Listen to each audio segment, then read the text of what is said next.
بسم اللہ الرحمن الرحیم۔ السلام علیکم۔ فرمان مصطفیٰ صلی اللہ علیہ وآلہ وسلم، دل سخت کیوں ہوتا ہے؟ اللہ تعالیٰ کے ذکر کے سوا زیادہ گفتگو نہ کرو، کیونکہ اللہ تعالیٰ کے ذکر کے بغیر زیادہ کلام کرنا دل کی سختی کا باعث ہے، اور سخت دل آدمی اللہ تعالیٰ سے بہت دور ہوتا ہے۔ حدیث نبوی صلی اللہ علیہ وآلہ وسلم، رسول اللہ صلی اللہ علیہ وآلہ وسلم نے فرمایا، جو کسی مسلمان کو ایسی جگہ ذلیل کرے گا جہاں اس کی عزت کی جاتی ہے، تو اللہ اسے ایسی جگہ ذلیل کرے گا جہاں اسے اللہ کی مدد کی ضرورت ہو۔ ابو داؤد جلد نمبر 3 حدیث نمبر 1454۔ نبی کریم صلی اللہ علیہ وآلہ وسلم نے فرمایا، عبادت کے 10 حصے ہیں، جن میں سے 9 حصے خاموشی میں اور 1 حصہ لوگوں سے دور بھاگنے میں ہے۔ رسول اللہ صلی اللہ علیہ وآلہ وسلم نے ارشاد فرمایا، میری چاہت اور خواہش ہے کہ میری امت کے ہر فرد کے دل میں سورہ یاسین ہو۔ اللہ تعالیٰ ہم سب کو اپنے حفظ و امان میں رکھے، اور اللہ تعالیٰ آپ کی اور آپ کے تمام اہل و عیال کی تمام نیک اور جائز حاجات کو پورا کرے، آمین۔ آج انشاءاللہ سورہ الفرقان کی آیت نمبر 33 سے سٹارٹ کریں گے۔ اس کا ترجمہ اور تفسیر تفہیم القرآن سے بیان کروں گی، جو اہل سنت جماعت کے لیے ہے۔ اعوذ باللہ من الشیطان الرجیم، بسم اللہ الرحمن الرحیم۔ اور اس میں یہ مصلحت بھی ہے کہ جب کبھی وہ تمہارے سامنے کوئی نرالی بات یا عجیب سوال لے کر آئے، اس کا ٹھیک جواب بر وقت ہم نے تمہیں دے دیا اور بہترین طریقے سے بات کھول دی۔ اس کی تفسیر ہے، یہ نزول قرآن میں تدریج کا طریقہ اختیار کرنے کی ایک اور حکمت ہے۔ قرآن مجید کی شان نزول یہ نہیں ہے کہ اللہ تعالیٰ ہدایت کے موضوع پر ایک کتاب تصنیف کرنا چاہتا ہے اور اس کی اشاعت کے لیے اس نے نبی کو ایجنٹ بنایا ہے۔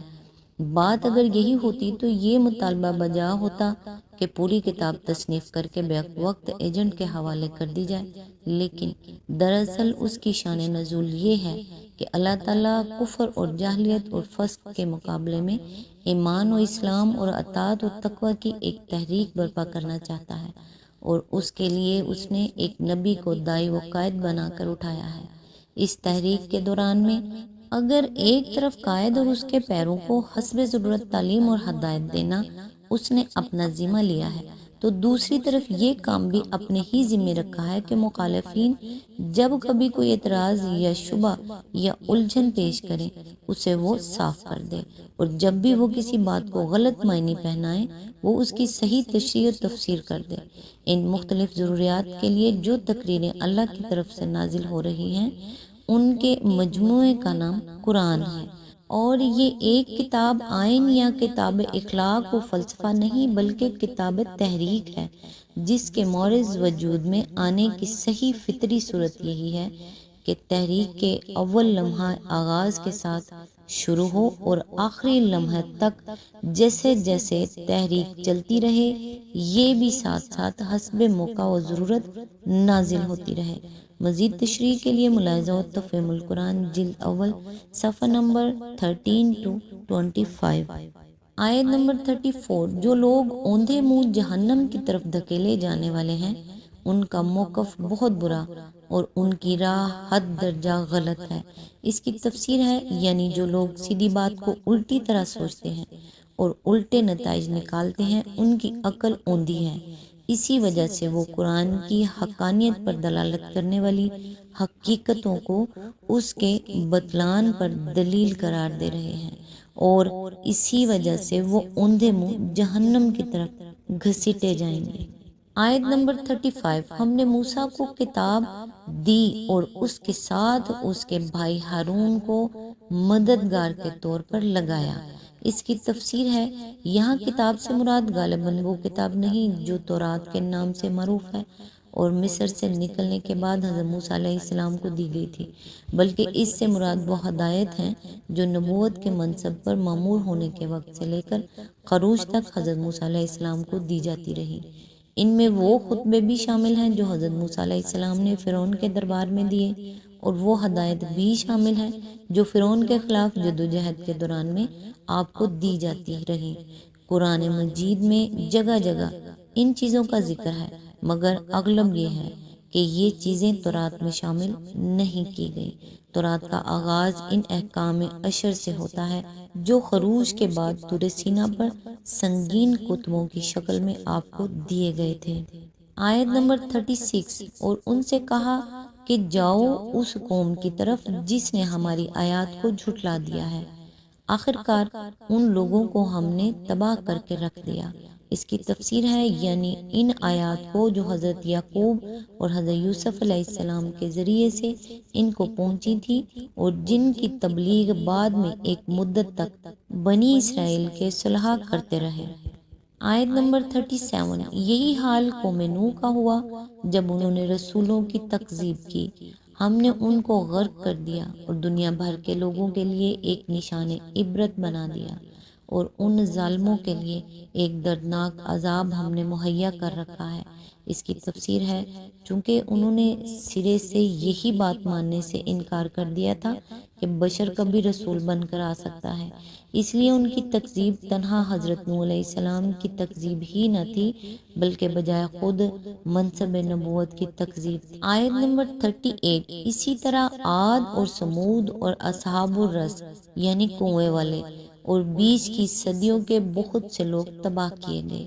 اس کی تفسیر ہے اصحاب الرس کے متعلق تحقیق نہ ہو سکا کہ یہ کون لوگ تھے۔ مفسرین نے مختلف روایات بیان کی ہیں مگر ان میں کوئی چیز قابل اطمینان نہیں ہے۔ زیادہ سے زیادہ جو کچھ کہا جا سکتا ہے وہ یہی ہے کہ یہ ایک ایسی قوم تھی جس نے اپنے پیغمبر کو کنویں میں پھینک کر یا لٹکا کر مارا تھا۔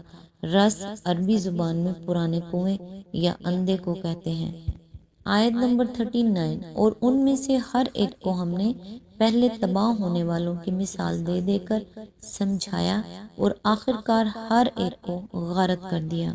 آیت نمبر 40، اور اس بستی پر تو ان کا گزر ہو چکا ہے جس پر بدترین بارش برسائی گئی تھی، کیا انہوں نے اس کا حال دیکھا نہ ہوگا؟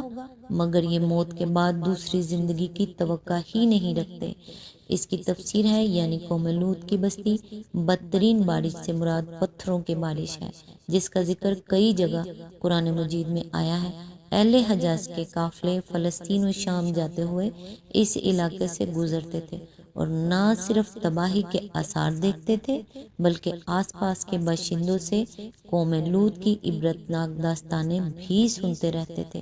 یعنی چونکہ یہ آخرت کے قائل نہیں ہیں اس لیے ان آثار قدیمہ کا مشاہدہ انہوں نے محض ایک تماشائی کی حیثیت سے کیا، ان سے کوئی عبرت حاصل نہ کی۔ اس سے معلوم ہوا کہ آخرت کے قائل کی نگاہ اور اس کے منکر کی نگاہ میں کتنا بڑا فرق ہوتا ہے۔ ایک تماشا دیکھتا ہے یا زیادہ سے زیادہ یہ کہ تاریخ مرتب کرتا ہے، دوسرا انہی چیزوں سے اخلاقی سبق لیتا ہے اور زندگی سے ماورائے حقیقتوں تک رسائی حاصل کرتا ہے۔ آیت نمبر 41، یہ لوگ جب تمہیں دیکھتے ہیں تو تمہارا مذاق بنا لیتے ہیں، کہتے ہیں کیا یہ شخص ہے جسے خدا نے رسول بنا کر بھیجا ہے؟ آیت نمبر 42، اس نے تو ہمیں گمراہ کر کے اپنے معبودوں سے برگشتہ ہی کر دیا ہوتا اگر ہم ان کی عقیدت پر جم نہ گئے ہوتے۔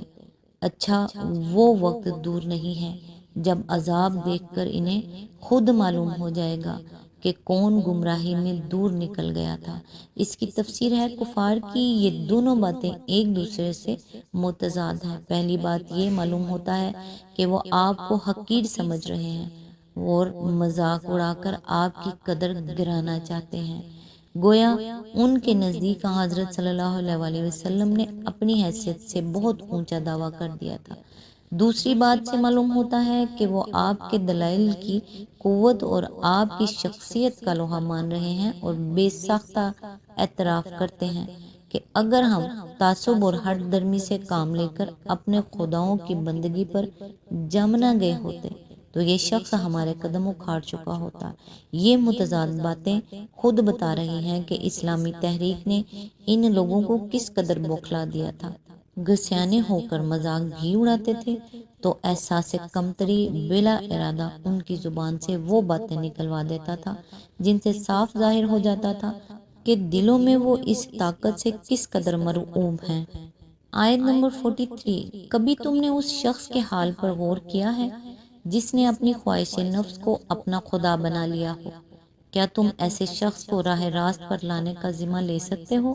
اس کی تفسیر ہے، خواہش نفس کا خدا بنا لینے سے مراد اس کی بندگی کرنا ہے، اور یہ بھی حقیقت کے اعتبار سے ویسا ہی شرک ہے جیسا بت کو پوجنا یا کسی مخلوق کو معبود بنانا۔ حضرت ابو امامہ کی روایت ہے کہ نبی صلی اللہ علیہ وآلہ وسلم نے فرمایا کہ اس آسمان کے نیچے اللہ تعالیٰ کے سوا جتنے معبود بھی پوجے جا رہے ہیں، ان میں اللہ کے نزدیک بدترین معبود وہ خواہش نفس ہے جس کی پیروی کی جا رہی ہے۔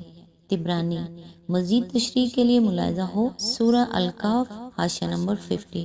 جو شخص اپنی خواہش کو عقل کی تابع رکھتا ہو اور عقل سے کام لے کر فیصلہ کرتا ہو کہ اس کے لیے صحیح راہ کون سی ہے اور غلط کون سی، وہ اگر کسی قسم کے شرک یا کفر میں مبتلا بھی ہو تو اس کو سمجھا کر سیدھی راہ پر لایا جا سکتا ہے، اور یہ اعتماد بھی کیا جا سکتا ہے کہ جب وہ راہ راست اختیار کرنے کا فیصلہ کر لے گا تو اس پر ثابت قدم رہے گا۔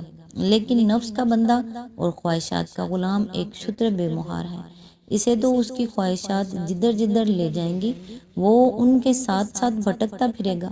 اس کو سرے سے یہ فکر ہی نہیں ہے کہ صحیح و غلط اور حق و باطل میں تمیز کرے اور ایک کو چھوڑ کر دوسرے کو اختیار کرے، پھر بھلا کون اسے سمجھا کر راستے کا قائل کر سکتا ہے، اور بالفرض اگر وہ بات مان بھی لے تو اسے کسی ضابطہ اخلاق کا پابند بنا دینا تو کسی انسان کے بس میں نہیں ہے۔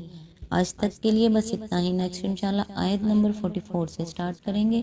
تب تک کے لیے دعا میں یاد رکھیے گا۔ اللہ حافظ۔